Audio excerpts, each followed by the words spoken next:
Welcome. I'm going to laugh at that. Welcome, everyone, to the SVK Media Network. We are super excited to have once again, I always call you like the goat of butchery.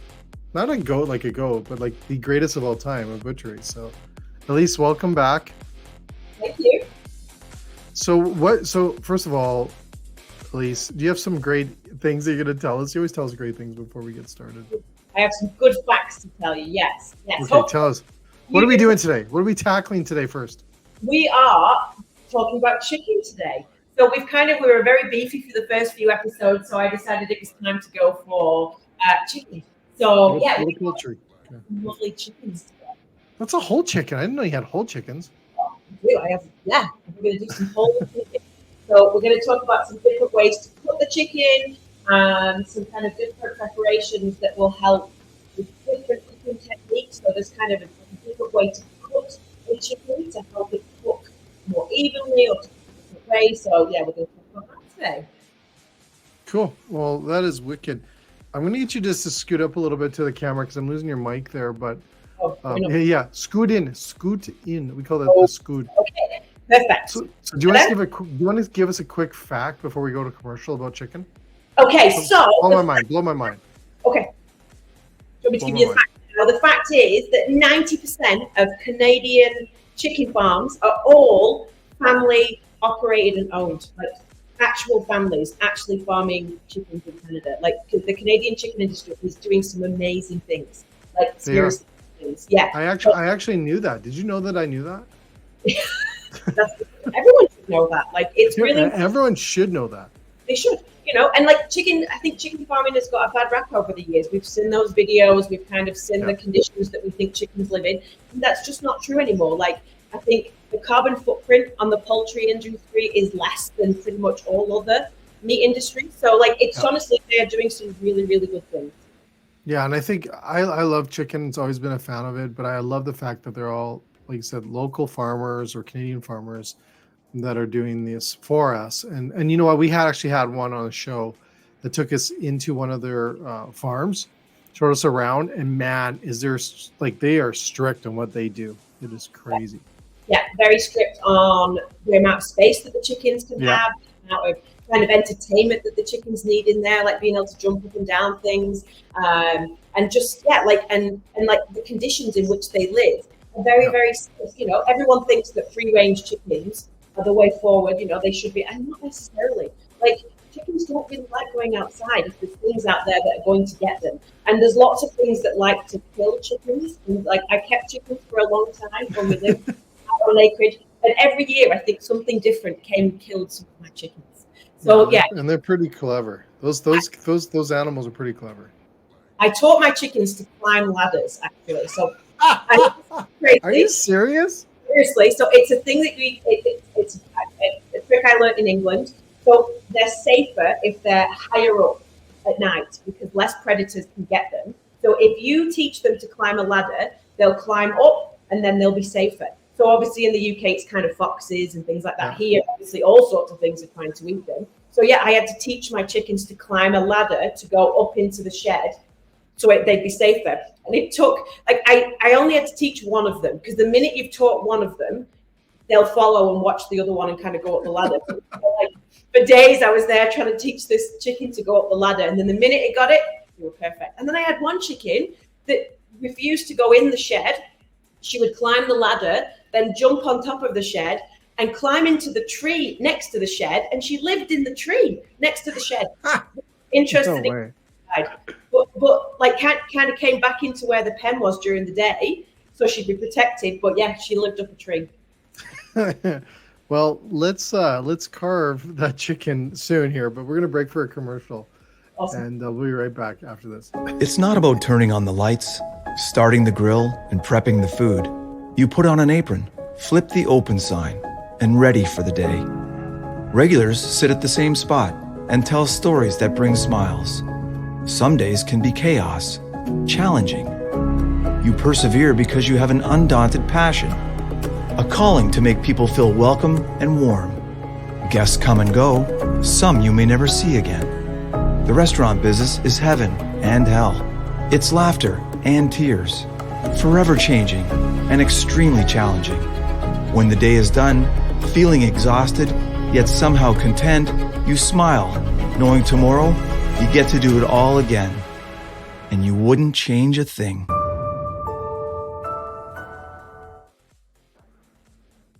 There you go, Elyse. Okay, so I have to say a huge thank you to Safina actually today, who were the ones who provided these really, really great chickens, just were very thankful for letting me work with their chickens today. So we're going to talk about, first up is a restaurant cut of chicken. So you might have seen it, like it's the 9-cut chicken, which I even was like, I've never heard of a 9-cut chicken. So in my butcher life, this is not something we would ever kind of do. So I feel like, I couldn't find the factual information, but I feel like it's a KFC thing maybe, that they developed it. And it keeps the pieces nice and even, so they will cook at the same time, particularly if you're frying them. So it kind of makes sense. So I'm going to turn this chicken into a 9-cut chicken and tell you why it is like that. So now I have a question for you, Elyse. Yeah. What do you look for in a chicken? Tell us, because chefs might be like, I'm looking for this. And there's always a deal. Or you see them at the grocery store. What do you look for in a chicken? Yeah, like you want a nice kind of plump breast across the top here. Like it shouldn't be too dipped into the middle, just nice and even on both sides.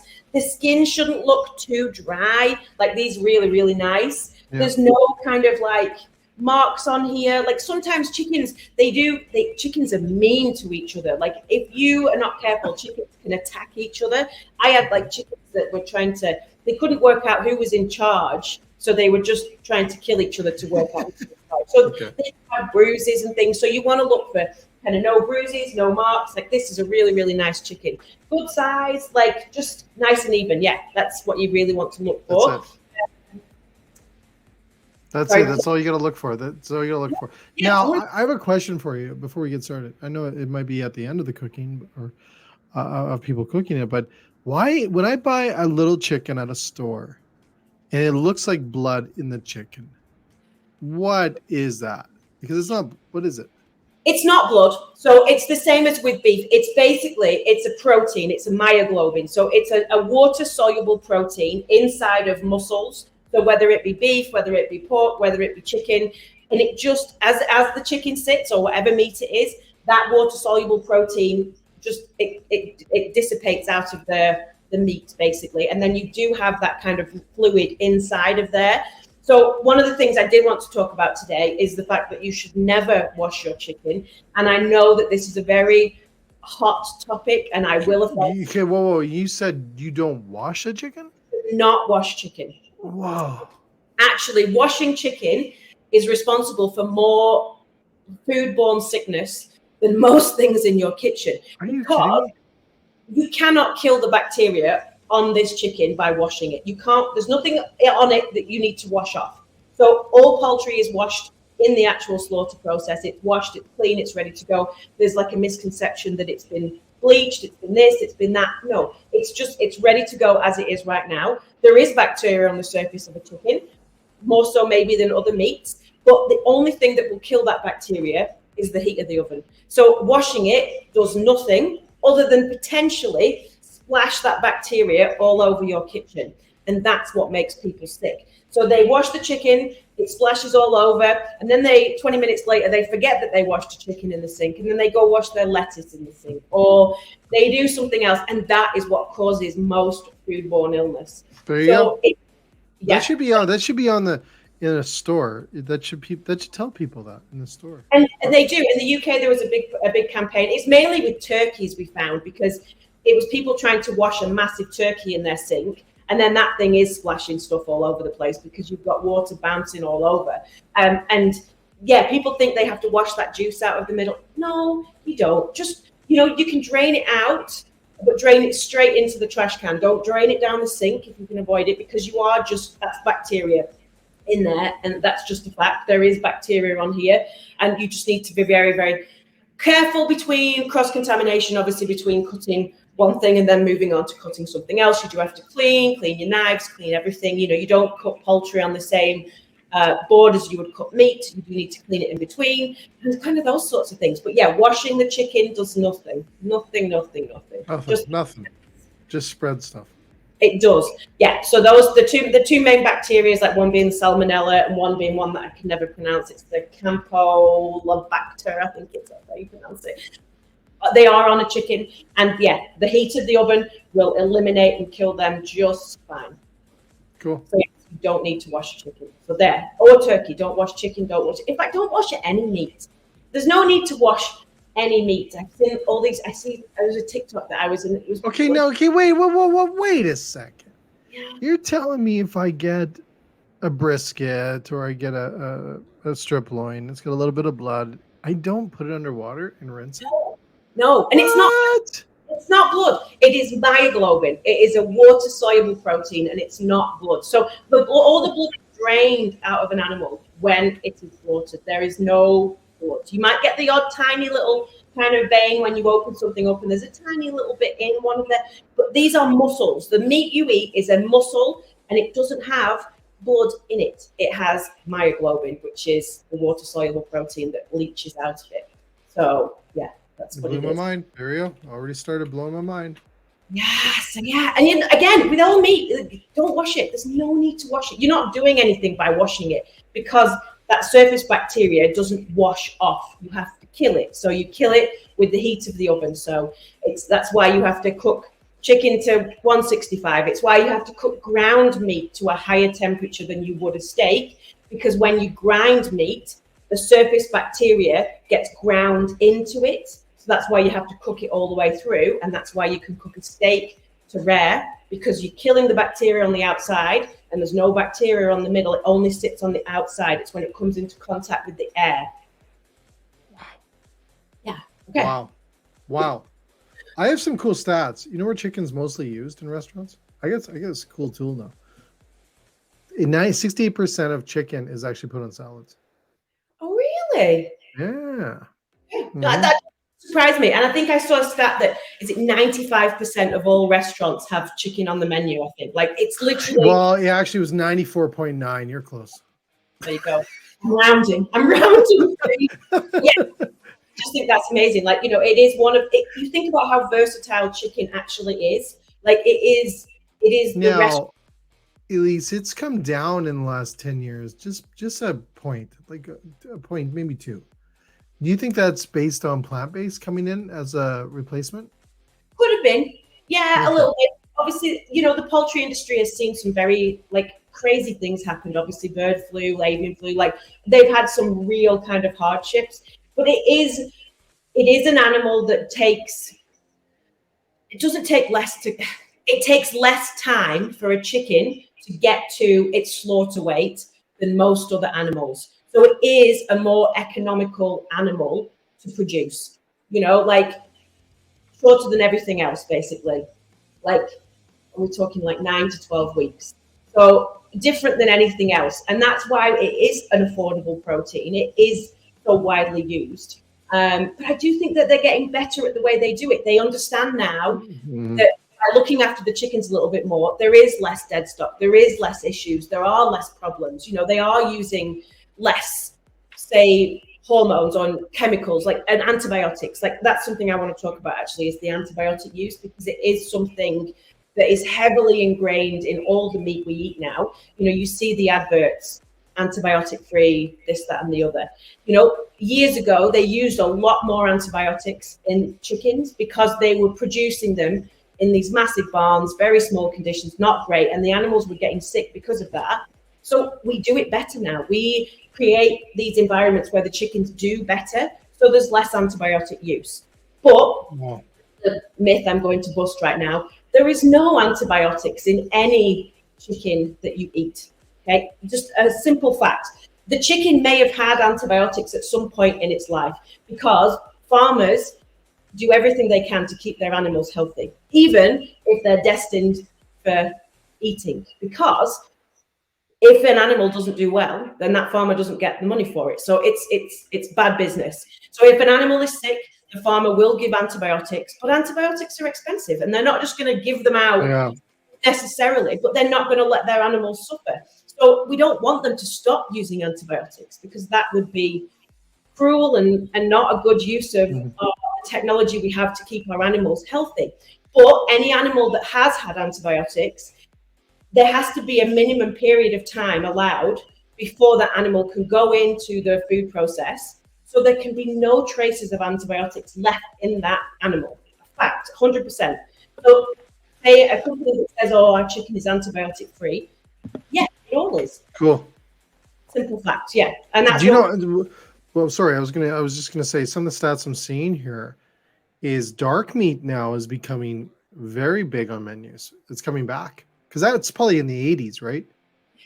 Yes, it was that heart healthy, wasn't it? We were told that it was best because it was less saturated fat, less this, that, you know, like white meat that was the thing. Whereas really, dark meat, I prefer the dark meat. It's got more flavor, totally, more fat in there, so you know, harder to overcook, a bit more forgiving. Like, yeah, I mean, I love every part of the chicken. Don't get me wrong. I like a little bit of both. I'm a white and a dark meat if I'm given the choice. I'm not one way or the other. But yeah, I do think like it is kind of like the whole bird is good. Yeah, but thighs are easier than breast. Yeah, you know what? I'll let you start chopping there because I've got a couple chicken secrets I may share with you. I might share a couple with you here. Okay. I'll let you go. So, what do you call that? What do you call that in England? This thing? Yeah. The parson's nose. We call it the Pope's nose. Parson's nose. Do you know why it's called that? No, why? Because when you cook it, it lifts up. So it's like... That's serious? So yeah, and years ago, they thought like if you're a religious person like the Pope or a pastor, you were kind of like, you know, you look down on other people because they're not as good as you. And it's that looking down your nose thing. That's why it's called a Pope's nose or a parson's nose. But always remove it. Don't cook it. Take it Why? off. Why? Whoa. Inside of here is the gland that releases oil that the chicken uses to preen itself. And it can be bitter. So if you cook it, like if you put that in your broth, it can make it a bit bitter. So I'm guessing people leave it on there because there's some weight that it adds to the bird. Totally, yeah. Right. And it's just the very tip of the vertebrae, basically. It's just that's all it is, and it's but it's got that gland, and it's the gland. Really? No, I never knew that. Wow, you blew my mind again. So when chickens preen themselves, this is where they get that. They preen there, and then they move that. That's the oil that keeps their feathers all nice. Are you kidding me? Yeah. Well, there you go. Oh, stick it off. Okay, that's my topic anyway. No, that's pretty good. That was pretty good. Chicken. So the first thing I'm going to do is I took obviously the parson's nose off, or the Pope's nose, whatever you want to call it. And then I'm going to take the actual legs off the back of the chicken. So I'm just going down the natural seam inside of the side of the breast and in the thigh here. So I'm just going to go in both sides, and then I'm going to make an interesting noise here. So I guess it's almost like folding a book back. So you're just going to fold the book back, and it breaks the spine right in the center here. And then you can just take your knife and go through, and then you've detached the legs from the back. So I'm just going to take, there's always a little bit of skin there. So I'm just going to cut the legs so you can kind of see the spine down the back. Yeah. So I'm just going to take that out actually. So chicken bones are actually quite like soft to go through if you have a good sharp knife. And the key to doing it is if you put the front of the knife forward and put your hand down on it and lever back, you'll just go straight through the bones without any fancy kits. You can obviously use poultry shears if you have a fancy set of poultry shears. Yeah. Judgment here, that's absolutely fine. I so you're taking the spine right out? Yeah, because it's not like I would use it 100% like in a stock. So I would save all of these pieces, the necks in the back. They make the best broth. Like pretty much every bit of the chicken can be used apart from that parson's nose. And actually, I think it's a delicacy somewhere. So I'm not going to offend anyone by saying you have to get rid of it. I would never cook with it. And then I'm going to take these into the drumstick and thigh, basically. So there is a natural joint in here. So if you're unsure of where it is, if you just move it, you can kind of see where there's a point here. Mm-hmm. And I can see that that's the anchor point where the two bones meet. So I know where it is generally anyway. So you just want to go straight through like that. And it should go straight through the end of the bone so that you kind of go in between the joint here. I'm going to do the same on this side. So then what do you do with the thigh? So this is, well, we're creating the 9-cut chicken, which in the KFC world is that they cook the whole thing. So this is so go back to the thigh for a second. Yep. Do you ever snap it? No. So this is mine. Back to you. Get me back. So in KFC, because I worked at KFC for when I was in high school. Okay. So you take that right now. Yeah. Okay. So flip it over. Yeah. No, the other. Yeah. Well, you can go the other way. That way? So the skin's facing you. Yeah. Skin's facing you. So flip it over. Okay. There's a joint in there, right? No, there is lower. Yeah. So grab your hands on the one side there and grab the other one and just snap it now. Oh yeah.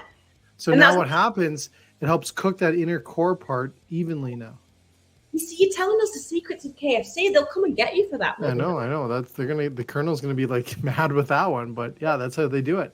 So you have to learn. You have to learn, because when we used to get the 9-piece, to your point, is that we used to pull the Pope's nose off. We used to twist it. We did a twist, and it would twist off. Take it off. And then you had to crack the thigh, and then you had to fold the wings. See, there you go. You've taught me something today. I finally taught you something. Yeah. 4 shows later, I got to teach you something back. I like it. No, that's good. And then the next thing we're going to do is we're actually going to take the wings off. So you can do that. Like, you can kind of come into the side here. I'll do this knife actually. So we're just going to go in here and we're going to take you just want to go through that. You're trying to go through the joint here. So you kind of take it nice and even in between. So you're not pushing against that bone. So it just gives you a nice, I've owned a lot of chickens out over the years. So I kind of know where everything is. But yeah, if you don't know, it's not too difficult. And then you've got the wings here. So did they take the tips off? They don't take the tips off. We did a fold. So now fold it. Full wing like that. Now flip it over the other way. No. Yeah. Take the wing now. Yeah. The pointy part. Fold it behind the other one. No, close it together. Yeah, like that. Yeah. Yeah. That's what we did, the fold. Yeah. Oh, look at that. Okay. I'll tell you how to do the 11 herbs next. No, it's joking. Okay. And then this is where it gets interesting, because the 9-cut chicken cuts this into 3 pieces. 3? So what they take the front of the breast off here. So you see you've got the breast here and the breast here. The cut goes across here to take this tip part off of the chicken breast here. So it kind of gives you this little triangle piece at the front that's got Yeah. Is there a bone in there then? How much is there a bone in there? The very, very bottom of that kind of breastbone is just in here, and then the bone up here. So it's all white meat. That's all white meat too. Elyse, is that all white? Is that all white meat? All white meat, yeah. And then you just take the rest of the breast, and then we're just going to take I'm just going to take the piece of the spine out at the back. Okay. So I just cut down both sides of that spine at the back. So then that will go into your stock pot, and then you just cut through the front of the breastbone here, and then take that piece into there. So that is your 9-cut chicken.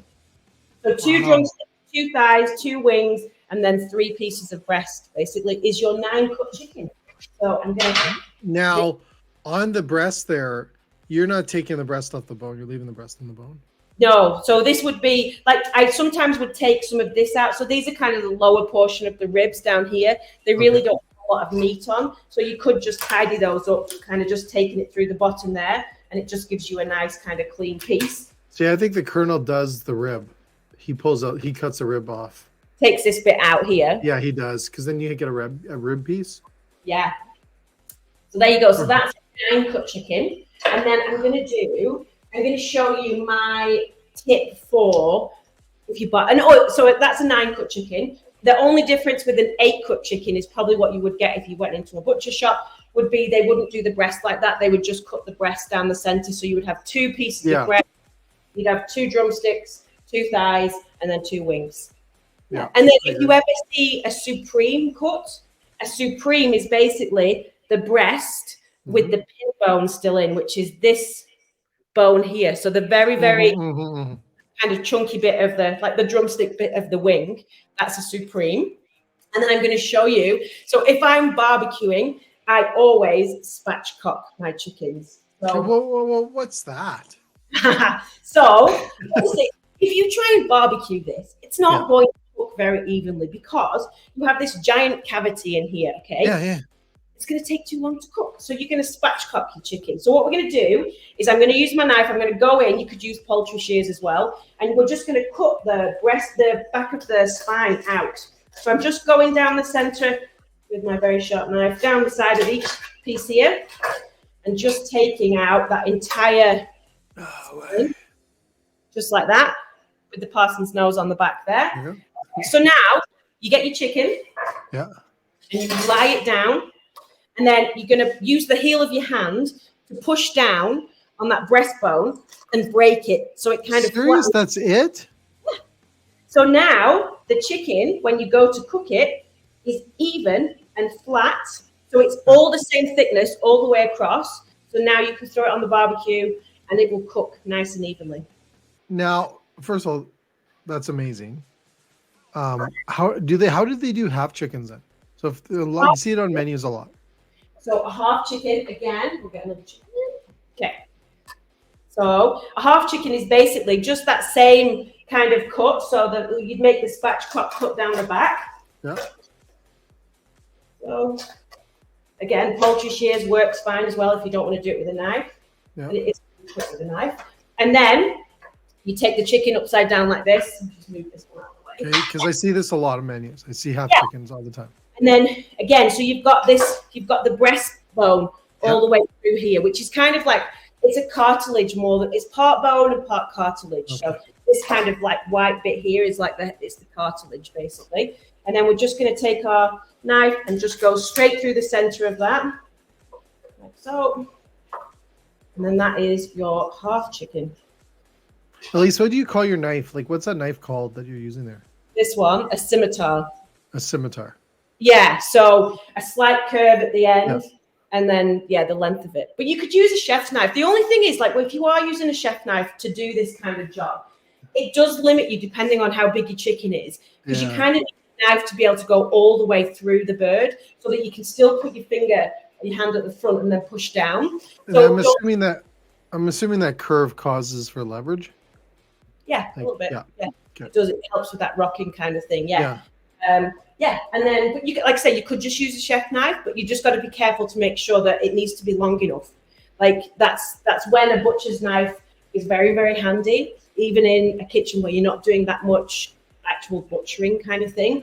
It's perfect for cutting longer steaks. It's perfect for doing anything with chickens. Like you saw how easy that was to just get through those chickens. Like if you are buying whole chickens and processing them yourself, if you've got just a good knife like this, easy peasy and super fast.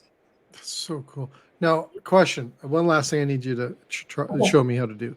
How do you do the drumstick lollipops? Oh, okay. Because that's the one that I see a lot too. And I do believe it's on some of the trends that are coming back. Okay. On the trend report, some of these old classics. Okay. So you take your drumstick, right. And you're basically Frenching it. So you're taking off this top section here. So you can see where the meat kind of comes to a point here. Yeah. That's where it stops. So that's where I'm going to make my cut. So I'm just going to cut all the way around. So I'm not taking the bone off. I'm just cutting all of everything that's kind of up in here. And you can see these white things. These are like the tendons inside of there. If you've ever boned out a turkey leg, the tendons, these white things are kind of like super, super hard. You've got to take them all out. They're not good. Okay. And then you're just going to, this is a short one. You're just going to basically French it. So you're just like lifting all the meat off the top here. You're not cutting it off though. You're not cutting that part off. No, we're just taking the skin and all of the tendons off the very top here. And you can actually do it just with a cloth. So if you get like a clean cloth and just grab hold of the top of it and kind of twist it and pull, everything will come off the top nice and clean. Like that. Serious? Yeah. So once you've made that initial cut, there is your lollipop. Don't use that cloth for anything else now, obviously. Exactly. But yeah, there is. And you want to take that very top bit off to keep that top bone nice and clean there. But there you go. That's a lollipop. That's a lollipop. Yeah. Those are cool. Yes. That doesn't take a lot. And that brings a lot of more value into that product, right? No, it just makes it look a lot cooler. That's it. Like you're not really, like, you know, you've not really lost a lot. You've just kind of taken off this skin here and then the bit off the top. Wow. Yeah. And then the last thing I'll show you Okay. It's the magic of what a bit of string can do. So, have you ever heard of trussing a chicken? Never. Trussing. Okay, so Trusting, like trusting, or trussing. Trussing. okay. Not trusting. I don't trust no chicken. If you truss a chicken, basically it's a butcher trick to kind of like this chicken looks great as it is now, but it kind of, it's a bit all over the place. So we're going to make it look fancy. So a bit like you did with the wings, we're going to fold the wings underneath the front of the bird. Okay. Then you're going to grab hold of the legs and push them forward and back down. So it kind of tucks them into the side. So now you kind of tucked the chicken up a little bit. And then we're going to take our string. No way. So you can use like a poultry elastic. So almost like a food grade elastic band that kind of holds it all together. So what we're going to do is, my string will come out of my tub. So you're going to take your string and then you wrap it around the legs, you cross it over, and then you come around and underneath, and then we're just going to tie a butcher's knot underneath here, which is basically a fancy slip knot. And then you pull that up the side, so flip the bird back over, and then you pull this string, and it tucks everything up. It tucks the feet up behind it. It makes everything look neat. And then you just need to find your string, tie a knot so your slip knot doesn't release. And that's it. That's it. And then that's how your chicken will look in the butcher shop, nice and hold up. But always release it before you cook it, because wait a second. Is this the same with turkey? Yes, 100%. Okay. Inside the bird, has to heat up for this chicken to cook all the way through. Okay, so if you keep it all tied up at the back, you're creating it's a sealed cavity, so the heat takes longer to get in. So there's a risk that your chicken will be overcooked on the outside before it's cooked in the center. So always release it. If it's, throw something in there, but don't pack it too tight. So don't fill it with stuffing and then throw it in the oven. Because again, by the time that stuffing is cooked, the bird on the outside will be overcooked to all out. Like, don't do it. Leave the cavity open so that the heat can get inside. And cook the chicken from the inside, or the turkey from the inside as well as from the outside, and you will have a much more even cook on your bird. That's really cool. I did not know you did that. Yeah. I'm blown away. But they do look nice and pretty like this when they do. Well, I see them in the store like that. I just don't know you're supposed to cut it before you cook it. Yeah. There you go. Okay. Well, Elyse, I'm blown away. Chicken 101 done there. I think we've got every. Well, no, it's good to know this because a lot of people are starting in the industry, and there's a lot of chefs that are starting out there. I had no idea. I showed you something finally, and I think it's cool. Very cool. Well, thank you again for all that and all you do for us. This is just awesome, and we love chicken. Who doesn't love chicken? Indeed, we do. Yeah. I don't think I've ever met someone that doesn't like chicken. That's true, actually. It is. It's like the most, generic of meats. I feel like it is, isn't it? It's like it's ambiguous. It's like it can be literally anything. You can flavor it any way. You can do so many things with it. It's like the protein workhorse is the chicken. It does so many things. The protein workhorse. I like that. Awesome. Well, thanks again, Elyse. All the best, and to everyone else, subscribe and follow SVK Network. Thank you. Thanks, Elyse. Bye-bye.